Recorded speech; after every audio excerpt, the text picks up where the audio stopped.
구약성경 84페이지입니다. 출애굽기 3장 1절에서 12절까지 우리 다 함께 합독하여 읽도록 하겠습니다. 모세가 그의 장인 미디안 제사장 이드로의 양떼를 치더니 그 떼를 광야 서쪽으로 인도하여 하나님의 산 호렙에 이르매 여호와의 사자가 떨기나무 가운데로부터 나오는 불꽃 안에서 그에게 나타나시니라. 그가 보니 떨기나무에 불이 붙었으나 그 떨기나무가 사라지지 아니하는지라. 이에 모세가 이르되 내가 돌이켜 가서 이 큰 광경을 보리라. 떨기나무가 어찌하여 타지 아니하는고 하니 그때에 여호와께서 그를 보려고 돌이켜 오는 것을 보신지라. 하나님이 떨기나무 가운데서 그를 불러 이르시되 모세야 모세야 하시매 그가 이르시되 내가 여기 있나이다. 이르시되 이리로 가까이 오지 말라. 너가 선 곳은 거룩한 땅이니 내 발에서 신을 벗으라. 또 이르시되 나는 내 조상의 하나님이니 아브라함의 하나님 이삭의 하나님 야곱의 하나님이라. 모세가 하나님 배웠기를 두려워하여 얼굴을 가리매 여호와께서 이르시되 내가 애굽에 있는 내 백성의 고통을 분명히 보고 그들이 그들의 감독자로 말미암아 부르짖음을 듣고 그 근심을 알고 내가 내려가서 그들을 애굽인의 손에서 건져내고 그들을 그 땅에서 인도하여 아름답고 광대한 땅 젖과 꿀이 흐르는 땅 곧 가나안 족속 헷 족속 아므리 족속 브리스 족속 휘 족속 여부스 족속의 지방에 데려가려 하노라. 이제 가라. 이스라엘 자손의 부르짖음이 내게 달하고 애굽 사람이 그들을 괴롭게 하는 학대도 내가 보았으니 이제 내가 너를 바로에게 보내어 내 백성 이스라엘 자손을 애굽에서 인도하여 내게 하리라. 모세가 하나님께 아뢰되 내가 누구이기에 바로에게 가며 이스라엘 자손을 애굽에서 인도하여 내리까? 하나님이 이르시되 내가 반드시 너와 함께 있으리라. 너가 그 백성을 애굽에서 인도하여 낸 후에 너희가 이 산에서 하나님을 섬기리니 이것이 내가 너를 보낸 증거니라. 아멘. 오늘도 거룩하고 복된 주일 예배 자리에 놓으신 성도님 사랑하며 축복합니다. 우리 앞뒤자로 인사 나누겠습니다. 사랑합니다. 축복합니다.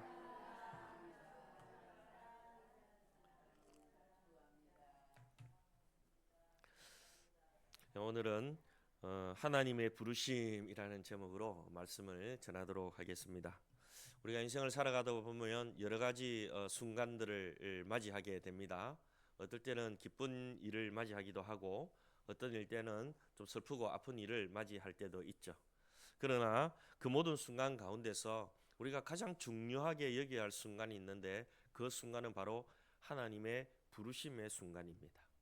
하나님이 나를 부르실 때에 그 순간이 우리 인생에 있어서 최고의 순간이 되어야 한다라는 것입니다. 그런데 많은 경우에 이 하나님의 부르심 앞에서 두려워하고 떱니다. 나는 부족한데 내가 어떻게 그리 큰 일을 감당할 수 있습니까? 라는 질문이 우리 마음 안에서 부릴 듯 일어날 때가 있죠. 오늘 말씀은 바로 그 두려움 속에서 하나님의 부르심을 받은 모세의 이야기입니다. 모세는 우리가 잘 아는 대로 애굽의 왕궁에서 자라났습니다. 그러다가 어느 날 자기 동족이 만든 것을 보면서 그 편을 들다가 한 사람을 죽이게 됩니다. 그로 인해서 살인자가 되어서 이제 도망자가 되죠. 그래서 미디안 광야로 가서 거기서 40년을 지내게 됩니다. 한때는 이스라엘을 다 구원할 것 같은 그런 열정이 부릴 듯 일어났지만 이제는 모든 것이 사라진 듯 보입니다. 그저 평범한 목자가 되어서 늙어가는 인생처럼 보였죠. 그런데 바로 그때에 하나님께서 모세를 찾아오십니다. 떨기나무 불꽃 가운데서 말씀하시면서 그를 다시 부르시죠. 이 장면에서 우리는 중요한 메시지를 발견할 수 있습니다. 하나님의 부르심은 능력이나 상황이나 나이와 상관이 없다라는 것입니다. 하나님께서 부르실 때 하나님은 반드시 그와 함께 하신다라는 것을 우리는 알 수가 있습니다. 모세가 나는 누구에게 바로에게 가며 이스라엘을 어떻게 제 같은 사람이 어떻게 이스라엘을 인도해 내십니까? 할 수 있습니까? 라고 두려워하고 있을 때 하나님은 내가 반드시 너와 함께 하겠다라고 약속하십니다. 이것이 오늘 본문의 핵심 주제입니다. 하나님의 부르심은 곧 하나님이 우리와 함께 하신다라는 것으로 연결되고 완성되는 것입니다. 우리의 신앙생활 속에서도 하나님께서 맡기시는 사명 앞에서 우리가 두려움을 떨고 느낄 때가 많습니다. 교회 안에서도 직분을 받아서 중요한 일을 맡길 때 두려움이 찾아옵니다. 내가 그 일을 한 번도 안 해봤는데 어떻게 내가 그 일을 할 수 있을까? 가정에서 믿음의 본을 세워야 할 때도 마찬가지고 우리가 직장에서 그리스도인답게 살아갈 때도 마찬가지입니다. 우리는 종종 나는 부족하다라는 생각을 할 때가 참 많습니다. 무슨 일을 감당하려고 하다 보면 내 힘으로 할 수 없고 내 능력으로 할 수 없고 나는 이 일을 참 감당하기 너무 힘들다 할 때가 많이 있는 것이죠. 그러나 하나님은 모세와 함께 하셨듯이 오늘 우리와도 함께 하십니다. 그리고 우리를 부르십니다. 하나님의 일을 맡기십니다. 그러면서 우리와 함께 하시죠. 그래서 우리의 두려움을 이기게 하시고 사명을 감당하게 하시는 분이 바로 우리 주님이십니다. 그냥 부르시고 너 이거 해라고 막 그냥 내보내는 것이 아니라 우리와 함께 하시면서 권위도 주시고 능력도 주시고 은혜도 주셔서 그 일을 감당하게 하시는 것이죠. 이제 우리는 출애굽기 3장 말씀 속으로 이제 들어가려고 합니다. 하나님께서 모세를 어떻게 부르셨는지 그리고 그 부르심 속에서 어떻게 함께 하셨는지를 살펴보면서 오늘 우리에게 주시는 하나님의 음성을 듣기를 간절히 소망합니다. 첫 번째, 하나님은 부르신다라는 것입니다. 우리가 살아가면서 누군가가 나의 이름을 불러줄 때 여러분 기분이 어떻습니까?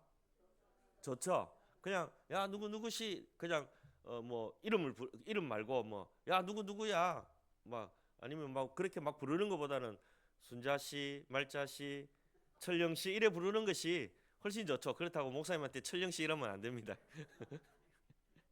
그죠? 어느 집사님, 누구 집사님 우리 그렇게 불러야 되죠. 그런데 누군가가 나에게 이름을 불러준다는 것은 친숙한 거죠. 부모님이 자녀 이름을 부를 때 누구야 부를 때 얼마나 친숙합니까?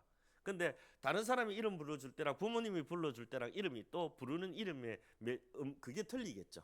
또 부모가 화가 났을 때 부르는 거랑 기분이 좋을 때 부르는 건 또 틀리겠죠. 그러나 그 이름 속에는 그 사람에 대한 관계가 맺어져 있는 겁니다.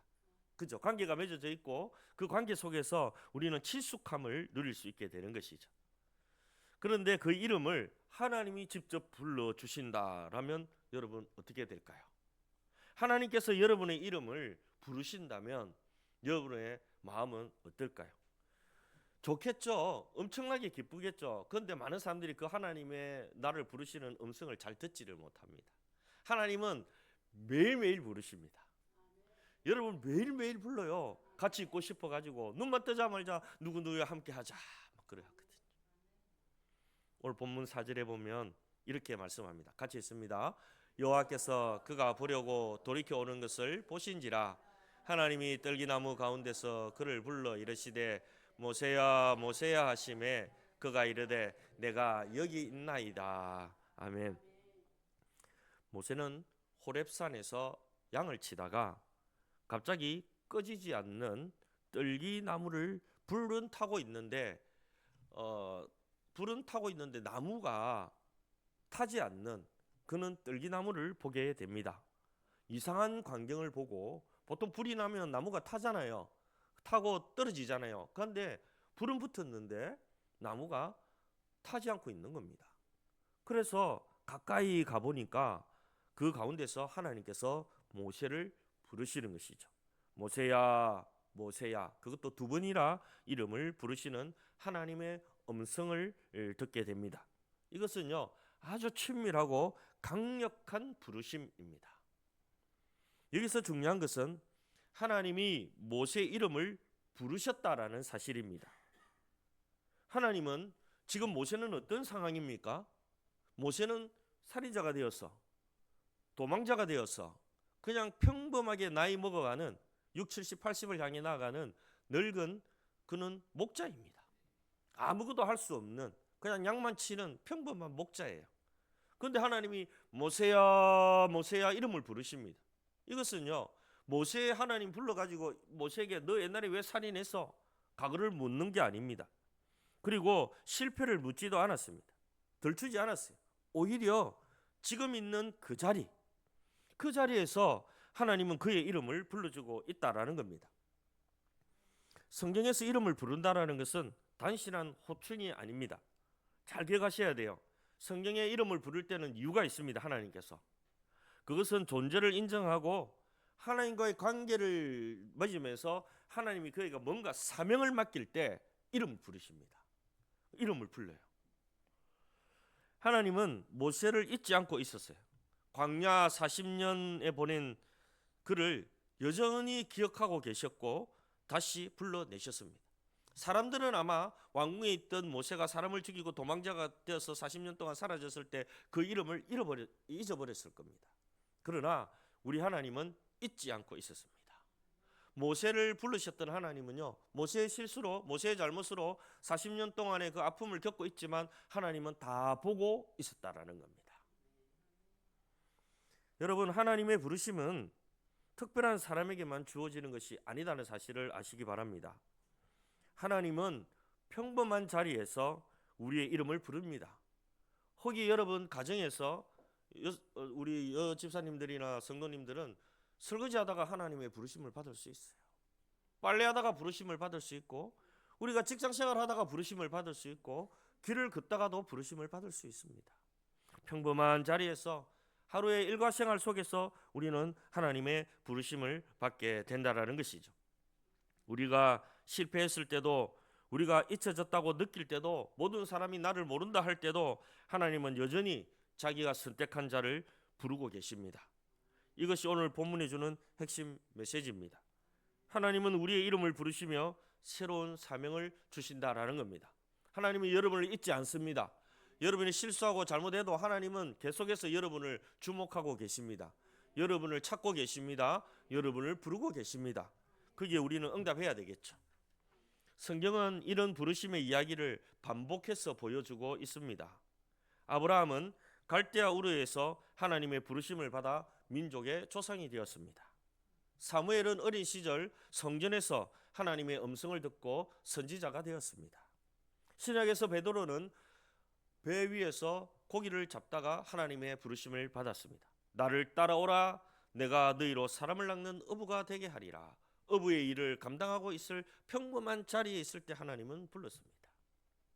이처럼 하나님의 부르심은 특별한 장소가 아니라 우리의 일상 속에서 임합니다. 모세가 양을 치던 광야에서, 사무엘이 잠자던 성전에서, 베드로가 그물을 던지던 호수에서 하나님은 부르십니다.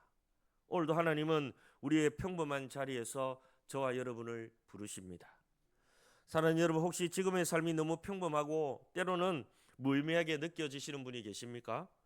나는 이제 아무것도 할 수 없다라는 생각에 사로잡혀 보는 계시는 분이 있으십니까? 나는 이제 나이도 많고 몸도 안 좋고 아무것도 할 수 없다라고 여러분 혹시 생각하고 계시는 분 있습니까?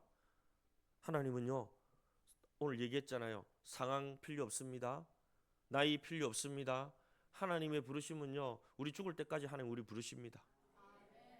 여러분, 나이가 들고 내가 못 움직여도 할 수 있는 일이 있잖아요. 제가 늘 얘기하는 거 있잖아요. 기도. 얼마나 중요한 일인지 모릅니다.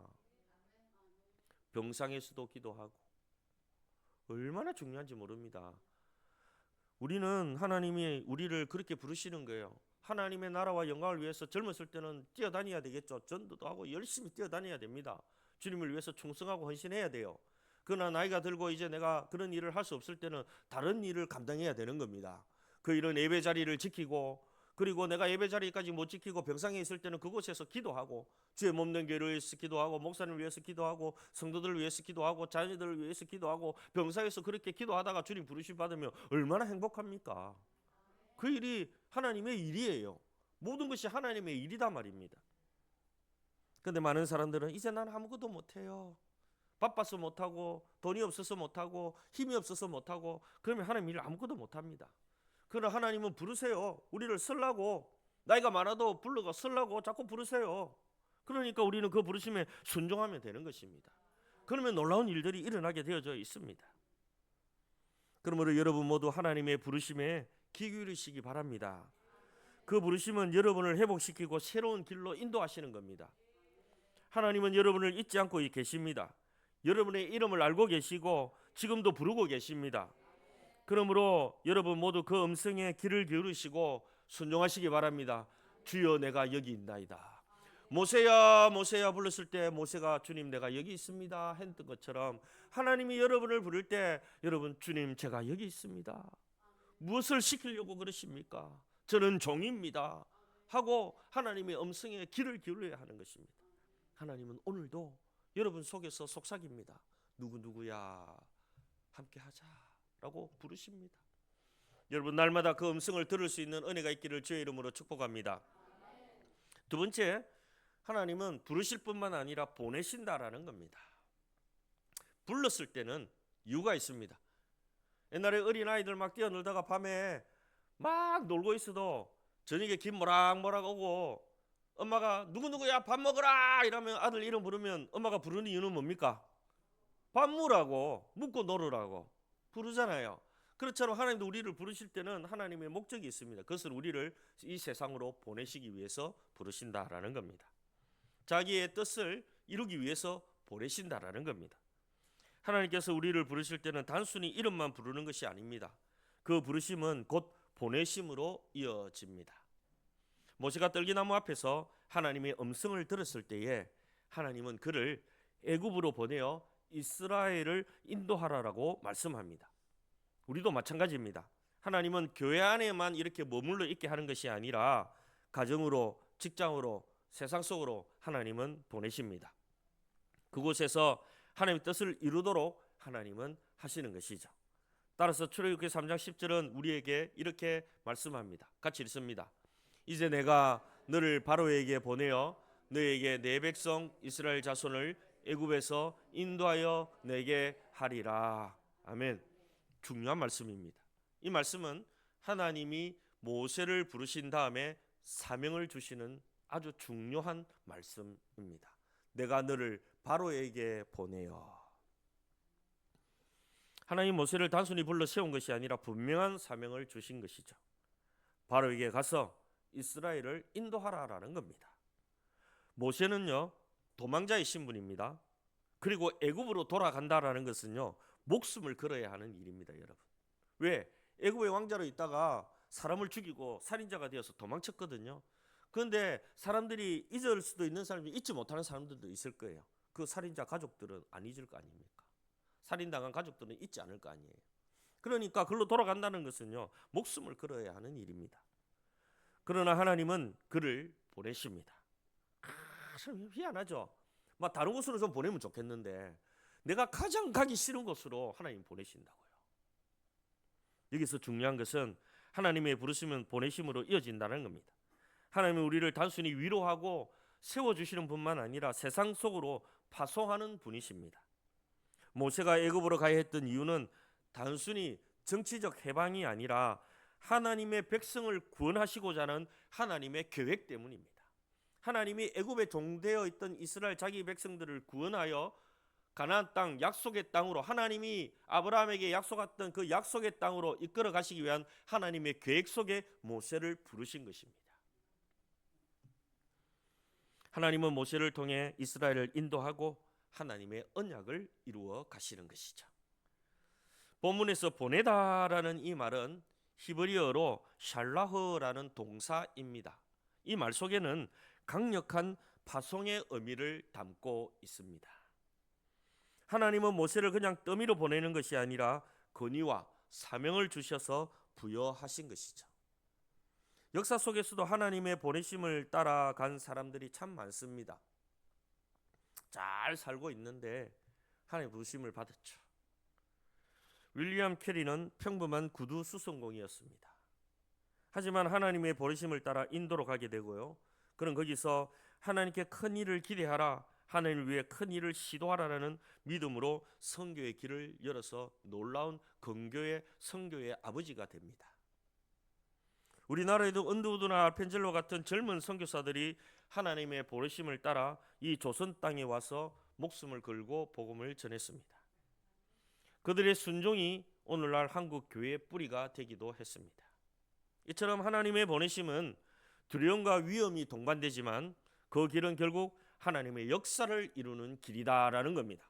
모세가 실패자가 되어 평범한 양치는 사람으로 있었지만 하나님이 부르시고 그 이스라엘 백성들 전체를 이끌어서 가나안 땅으로 이끌어가게 한 것은 하나님의 구속의 사역의 계획 속에 들어가 있는 일이다라는 거예요. 다시 말하면 오늘날 여러분이 이 참 좋은 번일교회에 와서 예배를 드리고 세상으로 나아가 복음을 전하며 예수님을 전하며 죽어가는 영혼을 살리는 것은 하나님의 구속의 계획 속에 들어있다라는 겁니다. 그곳에 내가 쓰임 받는다는 것은 행복한 일이에요. 모세만 쓰임 받는 것이 아니라 지금 이 시대도 저와 여러분이 사용되어진다라는 거예요. 하나님 그렇게 사용하신다는 거예요. 그것 때문에 부르신다는 거예요. 여러분 모두 하나님의 부르심을 두려워하지 마십시오.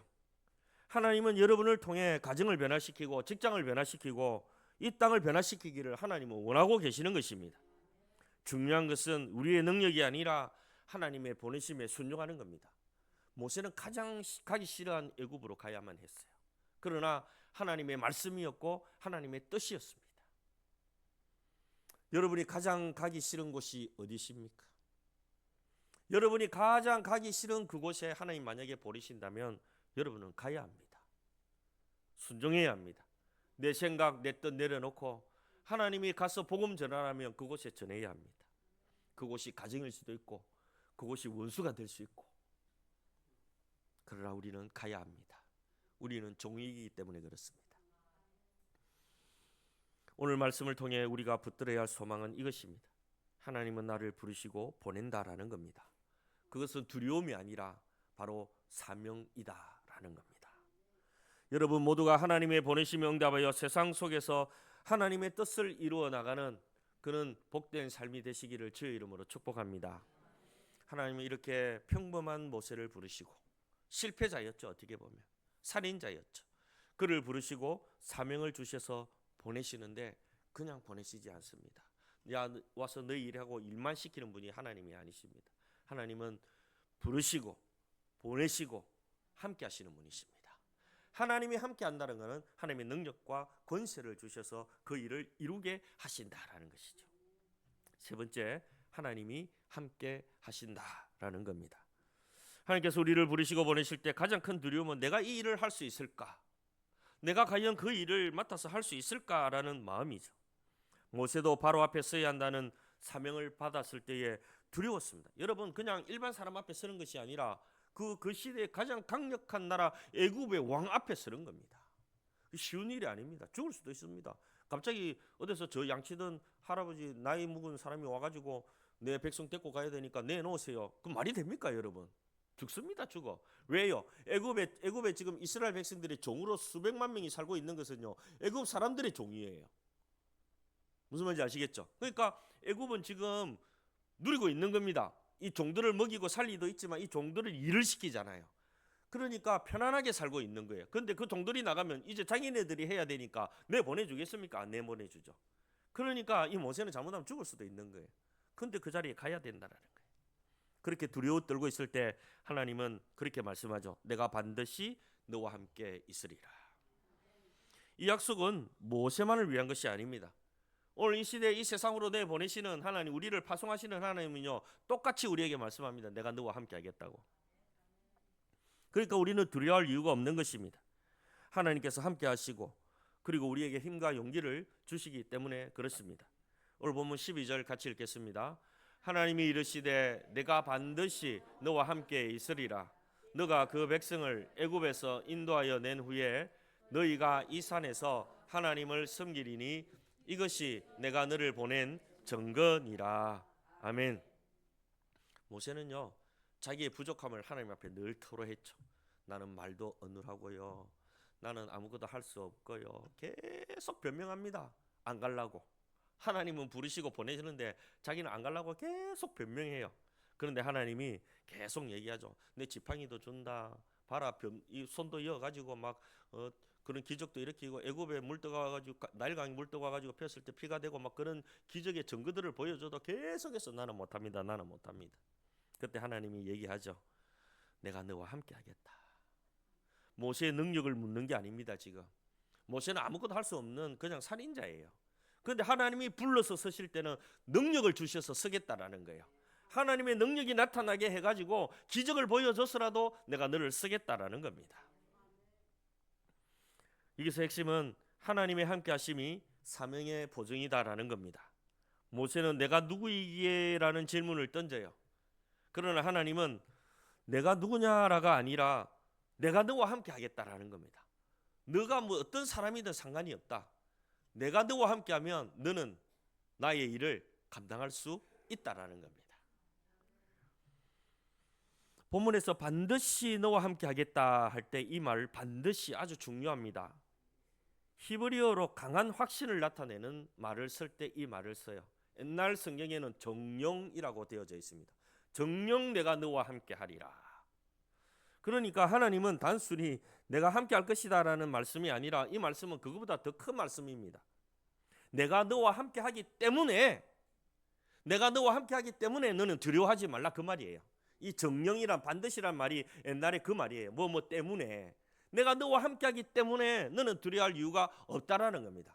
다시 말하면 너가 어딜 가든 내가 너와 함께 하겠다. 바로 앞에 서든 뭐 어딜 가든 내가 너와 함께 하겠다. 그 말씀이에요. 아주 중요한 말씀입니다. 이것이 모세의 담대함이 됩니다. 반드시 내가 너와 함께 하겠다. 이것이 모세의 담대함이 되는 거예요. 성경은 하나님의 함께 하심을 통해 두려움을 이긴 사람들의 이야기를 보여줍니다. 우리가 잘 아는 대로 여호수아죠. 모세의 뒤를 이었던 여호수아는요, 두려움이 앞섰습니다. 모세가 그렇게 위대한 일을 했기 때문에 나도 저 일을 할 수 있을까 두려웠습니다. 그럴 때 하나님 뭐라고 얘기를 합니까? 내가 너와 함께 하리니 두려워하지 말라. 그렇게 말씀합니다. 신약에서 예수님은 제자들을 보내면서 주님 부활하시고 승천하시면서 뭐라고 말씀하셨습니까? 볼지어다 내가 세상 끝날까지 너희와 항상 함께 있으리라. 항상 함께 있으리라. 반드시 너희와 함께 하리라. 항상 함께 하리라. 똑같은 말이에요. 이처럼 하나님의 함께 하심은 우리를 두려움에서 이기게 하고 사명을 감당하게 하는 힘과 능력이 됩니다. 여러분 오늘 이 아침에 나와 함께 하시는 하나님이 여러분과 함께 하시는 하나님 되시기를 주의 이름으로 축복합니다. 그러면은요 어찌든 하나님이 내가 가장 가기 싫은 곳이라도 하나님 보내면 우리 갈 수 있습니다. 그것이 하나님 함께 하시기 때문에.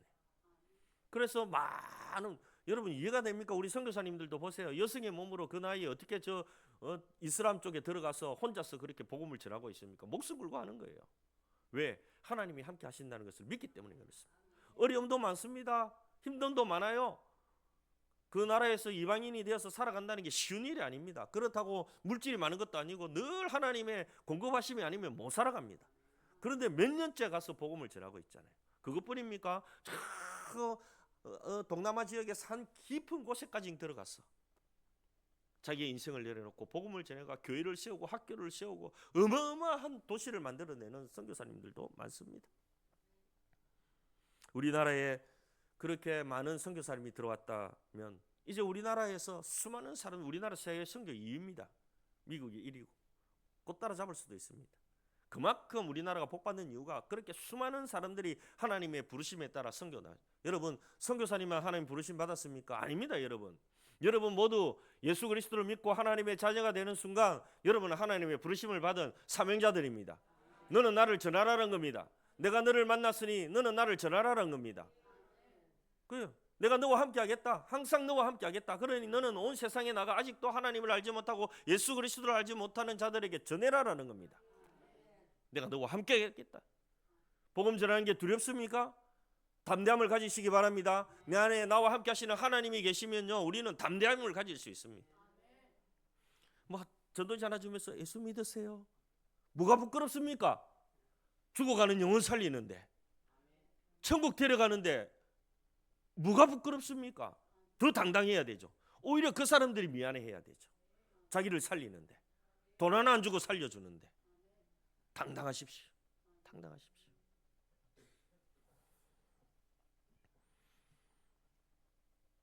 사랑하는 여러분, 혹시 지금 두려움 속에 계신 분이 계십니까?